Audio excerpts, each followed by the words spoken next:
ఈ ఇంటి కోడలు కాకపోతే ఏంటి, నువ్వెప్పటికీ ఈ ఇంటి ఆడబిడ్డగానే ఉంటావు.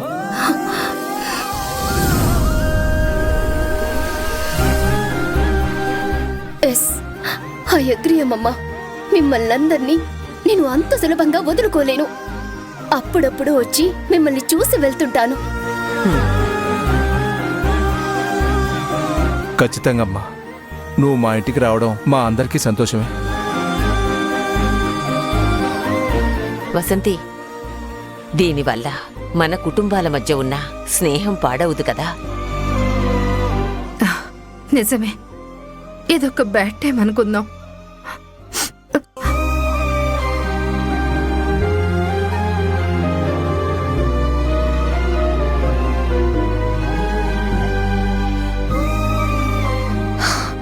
బాధపడకు రమ్య, నీకు నచ్చిన మంచి అబ్బాయి దొరకాలని కోరుకుంటున్నాను. All the best.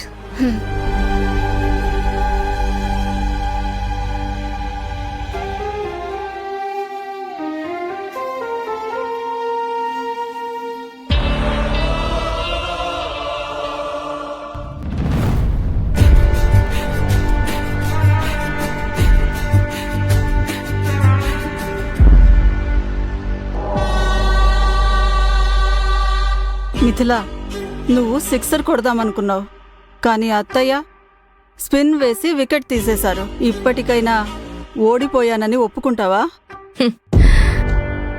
ఆట ఇప్పుడే మొదలైంది, ఓడిపోయే ప్రసక్తే లేదు. అంటే నువ్వు ఇంకేమైనా చేయబోతున్నావా? నేనేమీ చెయ్యనత్తయ్యా, అంతా రమ్యనే చేస్తుంది. నాదేమున్నా కేవలం వికెట్ కీపింగ్ మాత్రమే. బాల్ నా దగ్గరకు వస్తే క్యాచ్ పట్టుకుంటాను. బౌలింగ్ అంతా రమ్యనే చేస్తుంది. తను వేసే స్పిన్ కోసం ఎదురు చూడటం అంతే. తన వల్ల అవుతుందా? అత్తయ్య, గురిపెట్టుంచాను. వచ్చే బాల్కి 1 కాదు 3 వికెట్లు పడిపోతాయి. పెళ్లి వద్దన్న విరాజ్, అతనికి సపోర్ట్ చేసే వైజయంతి అత్తయ్య, ఫైనల్ డెసిషన్ తీసుకున్న అరుంధతి, అందరి వికెట్లు ఢమాల్. ఇదంతా రమ్యనే చేస్తుంది. మరి నువ్వేం చేస్తావు? ఒక మంచి కోడలు ఏం చేస్తుంది అత్తయ్య? దూరంగా నిలబడి అన్నీ తన చేతికొచ్చేంత వరకు వెయిట్ చేస్తుంది.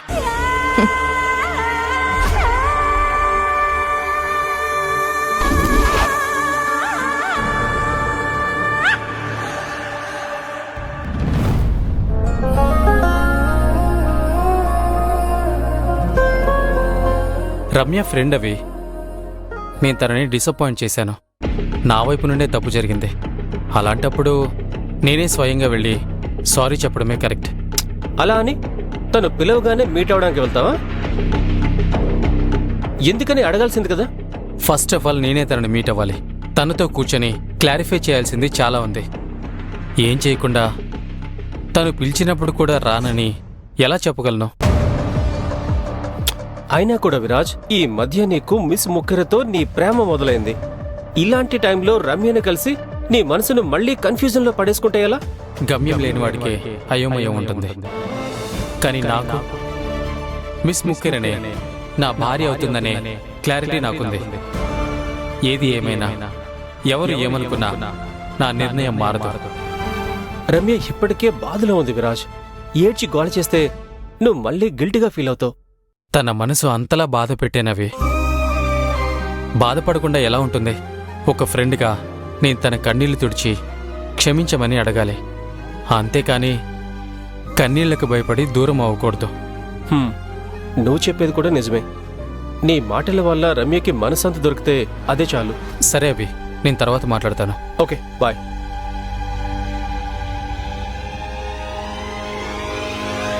క్యాపిచినో మీద హార్ట్ సింబల్ లేకపోతే ఎలా? చూడండి ఎంత పెయిల్ గా కనిపిస్తుందో. ఫోటో కూడా సరిగ్గా రాదు. నాకు హార్ట్ సింబల్ ఉండాల్సిందే. మళ్ళీ రెడీ చేసి తీసుకురండి. వెళ్ళండి. సరే మేడం.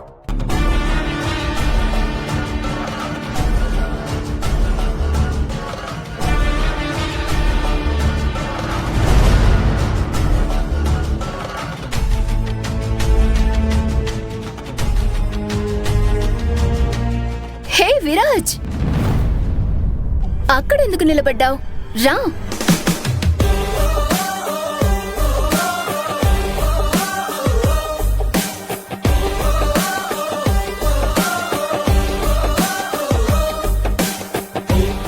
ఏది సారీ చెప్పు. ఐఎమ్ సారీ రమ్య, నేనే నీకు అంతా చెప్పాలనుకున్నాను. కాల్ వద్దు, కనీసం మెసేజ్ అయినా చేయాలి కదా, లేట్ అవుతుందని. నేను ఎంతసేపటి నుంచి ఎదురు చూస్తున్నానో తెలుసా? నువ్వు సారీ చెప్పమన్నది ఇందుకా? అవును,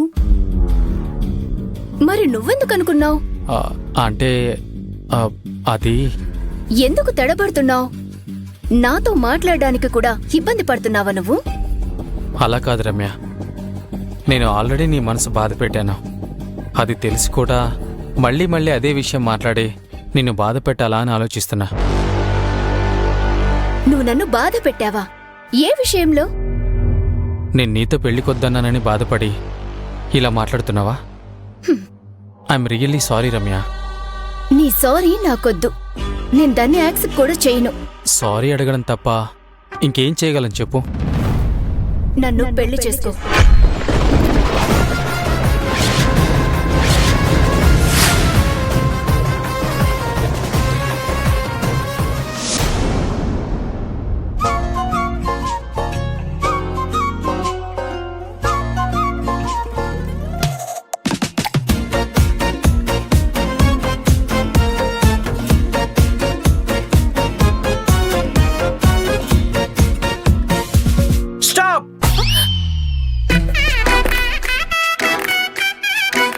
అన్నా అది మాట్లాడొద్దని చెప్తున్నాను కదా. నేను 2 నిమిషాలు లేట్ అనుకుంటే నువ్వు 5 నిమిషాలు లేటుగా వచ్చావా? చెప్పు, ఎందుకు లేట్ అయింది? అన్నా మాట్లాడకు, చెప్పు ఎందుకు లేట్ అయింది? అన్నా నన్ను మాట్లాడనిస్తేనే కదా చెప్పేది. సరే చెప్పు.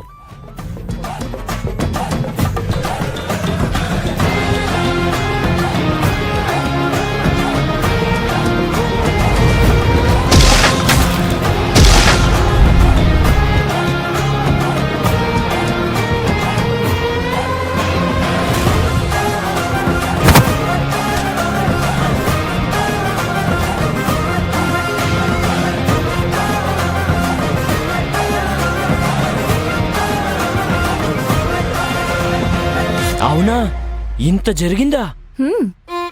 చూడు మీనాక్షి, ఇది హైదరాబాద్. ఇక్కడ ఎవరిని నమ్మలేం. ఎవరో బంగారం దొంగలించారట, ఇంకెవరో కాపాడారట. వాళ్ళకి సాయం చేయడానికి నువ్వు వెళ్ళావట. ఆ వంకతో ఇద్దరు కూర్చొని ముచ్చట్లు పెట్టుకున్నారట. చూడు మీనాక్షి, ఆ అబ్బాయి ప్రవర్తన సరిగ్గా లేదు. ఏదో తేడా కొడుతుంది. కుచ్ కుచ్ గడబడ్ ఐస్ క్రీమ్ హే. అలా ఏం లేదన్నా, నేను పుట్టినప్పటి నుంచి ఈ హైదరాబాద్ లోనే ఉన్నాను. అందరూ చెడ్డ వాళ్ళేం కాదు, మంచి వాళ్ళు కూడా ఉన్నారు. ప్లీజ్, ఇప్పటికే లేట్ అయిపోయింది. ఆ అబ్బాయి మంచివాడని నీకెలా తెలుసు? నువ్వు సినిమాలు సీరియల్స్ చూడవా? అమ్మాయిల్ని పడేయడానికి అబ్బాయిలే ఇలాంటి ఫైట్ సీన్లు ప్లాన్ చేస్తూ ఉంటారు. నాకెందుకో అలాగే అనిపిస్తుంది. అలాంటి వాళ్ళు కూడా ఉంటారు, కానీ ఈ విక్కీ అలా కాదనిపిస్తుంది. ఎలా చెప్పగలవు? ఎలా అని అడిగితే ఎలా చెప్పగలను? నువ్వు చెప్పినట్టు మోసం చేసే అబ్బాయిలాగా మాత్రం కనిపించట్లేదు. ఏది? మొహం చూపించు. ఏంటన్నా అలా చూస్తున్నావు? నీ మొహం మీద విభూది లాంటిదేమన్నా పెట్టి నీ ముక్కెర లాక్కెళ్ళాడేమో అని చూస్తున్నాను. అన్నా, దొంగలించినా కూడా దానివల్ల లాభం ఉండదులే. కలికాలమమ్మా, చెప్పలేం. దొరికిందే ద్రాక్ష పండని కొట్టేస్తారు. అన్నా, మీరు కూడా ఒక అబ్బాయి అయ్యుండి వాళ్ళని చూడకుండా వాళ్ళతో మాట్లాడకుండా ఇలా మాట్లాడడం కరెక్ట్ కాదు. నేను పురుష సంఘానికి అధ్యక్షుడినైనా ఇదే చెప్తాను. అబ్బాయిలందరూ మా విరాజన్నలా ఉండరు. సరిపోయింది, మీరు పురుష సంఘానికి అధ్యక్షుడు కాదు, విరాట్ సంపత్ అభిమానుల సంఘాలకి అధ్యక్షుడివి. మరేమనుకున్నావు మా విరాజన్న గురించి? ఆ బౌలివ్వు. విరాజ్ సంపత్తో పెళ్లి జరగాలనేది చిన్న విషయమా? రమ్య, అది నువ్వేదో సరదాగా వద్దు అంటే నేను వదిలేస్తాననుకున్నావా? నేను పెళ్లి చేసుకునేది నిన్నే. రమ్య, అంటే నేను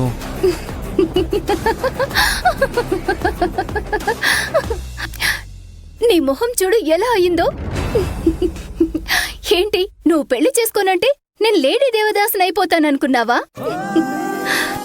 అంటే నేను నో చెప్పడం నీకు ఓకేనా? ఇందులో నేను ఓకే చేయడానికి ఏముంది? పెళ్ళనేది ఇద్దరికి ఇష్టమై జరగాలి. నీకిష్టం లేదంటే అలాంటి పెళ్లి నాకు కూడా వద్దు, అంతే. నిజంగానా? నిజంగానే విరాజ్. ఎవరో తెలియని ఒక అబ్బాయిని పెళ్లి చేసుకునే బదులు చిన్నప్పటి నుంచి ఫ్రెండ్గా ఉన్న నిన్ను పెళ్లి చేసుకోవడం బెటర్ అనుకున్నాను, అంతే. ఆ ఉద్దేశంతోనే ఈ పెళ్లికి ఒప్పుకున్నాను. అనవసరంగా నా వల్ల కన్ఫ్యూజన్ క్రియేట్ అయింది. సారీ రమ్య. విరాజ్, ఫ్రెండ్స్ మధ్య ఈ సారీ థ్యాంక్స్ అవసరమా? మనం ఫ్రెండ్స్ గా ఉండొచ్చు కదా. నువ్వు దానికేం వద్దనవు కదా. నువ్వు ఎప్పటికీ నా ఫ్రెండే. ఆ ఫీలింగ్ ని మార్చడం ఇంపాసిబుల్. నాకు కూడా ఈ మధ్య తెలిసింది. అమ్మయ్యా, నేనెక్కడ నీ మనసు బాధ పెట్టాను అని నాకు గిల్ట్ ఫీలింగ్ వచ్చింది తెలుసా? నిజంగా నీకు ఓకే కదా? లేదంటే నాకు బాధ కలగకూడదని నీ బాధనేమైనా దాచుకుంటున్నావా? నాకెందుకు బాధ? గిల్టీ ఫీల్ అవడానికి నువ్వేమైనా తప్పు చేశావా? ఫీలింగ్స్ అనేవి ఇద్దరికీ ఉండాలి.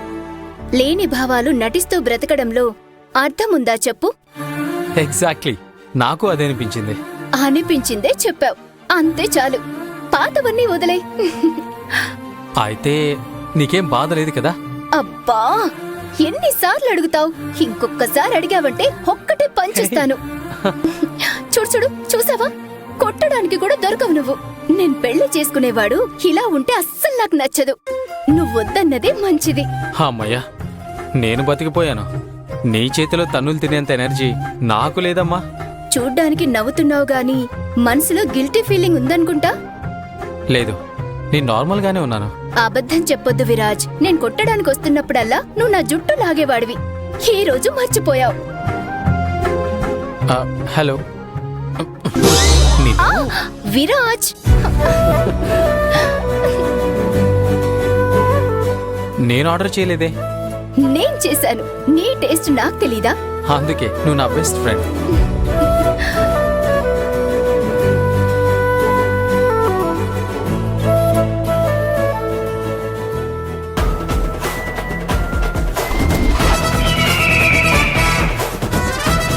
ఇదే విధంగా నువ్వు నా బెస్ట్ గర్ల్ ఫ్రెండ్ అని చెబుతూ నా ముందు మోకాళ్ల మీద కూర్చుని ఇదే కేఫ్లో అందరి ముందు నాకు ప్రపోజ్ చేసేలా చెయ్యకపోతే నా పేరు రమ్య అనే కాదు.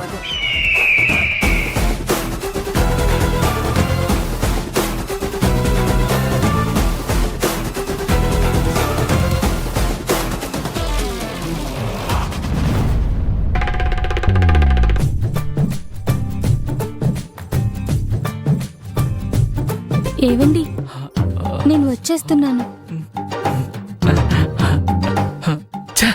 పోయింది, మొత్తం పోయింది. లేదు లేదు, నేను వెళ్తాను. కాఫీ ఇచ్చి వెళ్దామని వచ్చానంతే.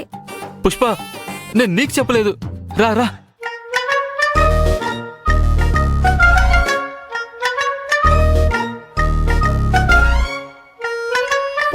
కాఫీ తీసుకోండి. ఇప్పటికే నా తల వేడెక్కిపోయింది. కాఫీ ఏమొద్దు. ఎందుకండి? ఏమైంది? పనిలో ఏమైనా సమస్య? అప్పుడిచ్చిన కాఫీ కూడా అలాగే పెట్టారు.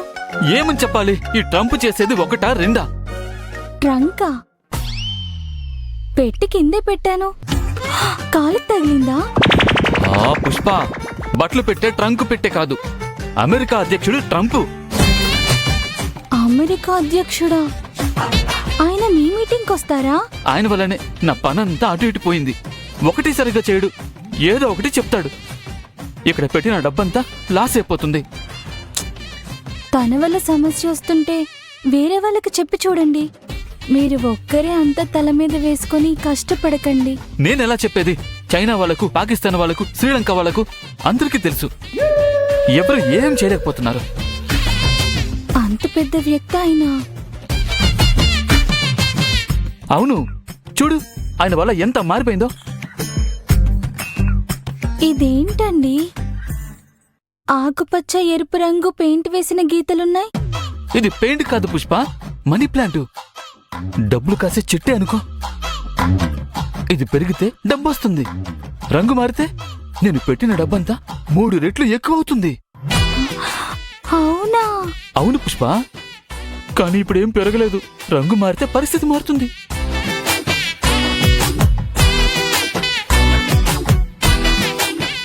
ఓహో, ఈయన టెన్షన్ తగ్గిపోవాలంటే కలర్ మారిపోవాలి.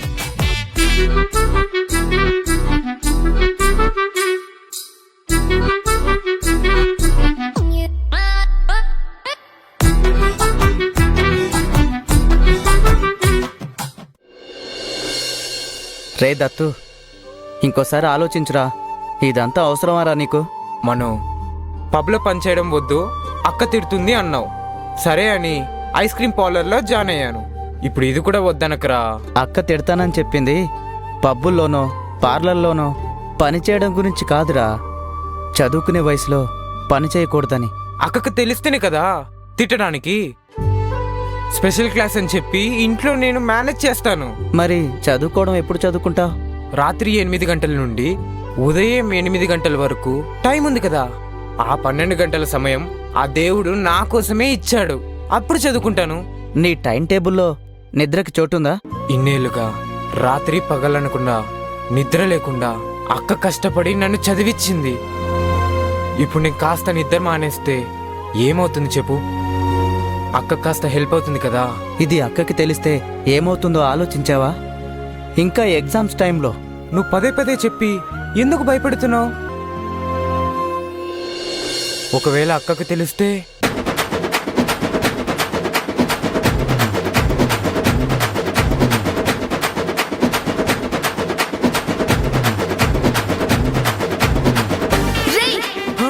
రారా ఇక్కడికి.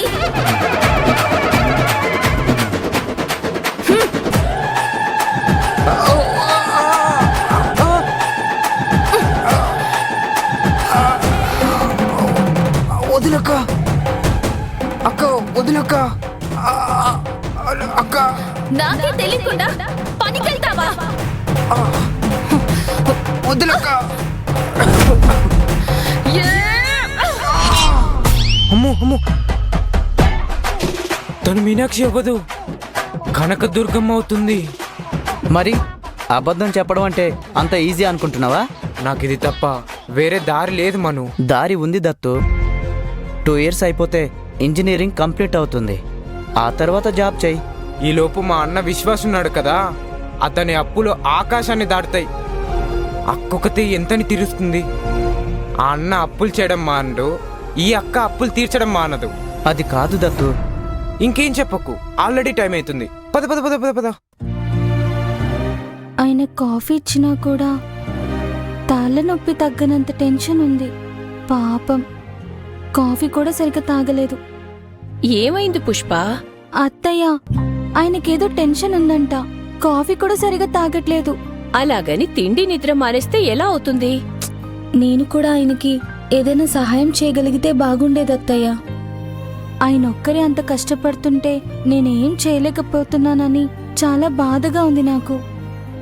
ఏదైనా చేసి ఆ రంగులు మారేలా చెయ్యాలి. ఏమీ చేయలేమని అనుకోకు.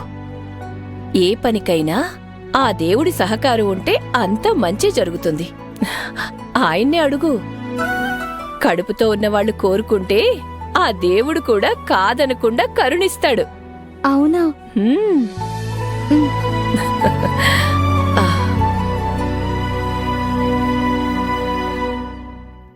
దేవుడా, పాపం నా భర్త చాలా కంగారు పడుతున్నాడు. ఆయనకి ఎందుకు ఇంత కష్టాలు ఇస్తున్నావు? ఆయన మా కోసం ఎంత చేస్తున్నాడో నువ్వు చూస్తున్నావు కదా. నా కోసం నా భర్త చెప్పినట్టుగా రంగు మారి ఆకుపచ్చ రంగంతా ఎరుపు రంగులోకి మారిపోవాలి.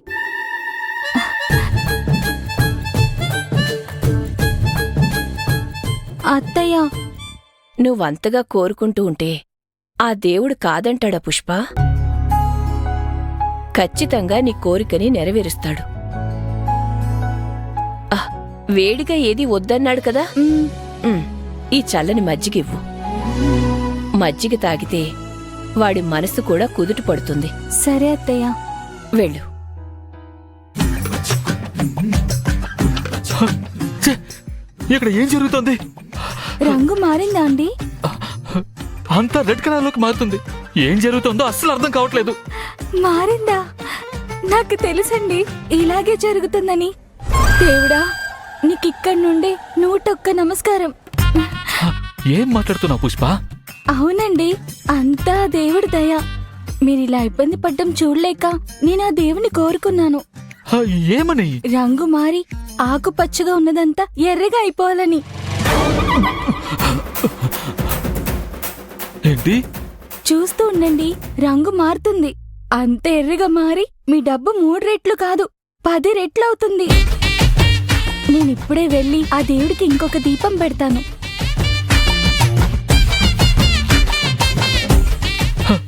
రంగు మారాలి నిజమే, కానీ ఇలా కొంప ముంచేలా మారకూడదు.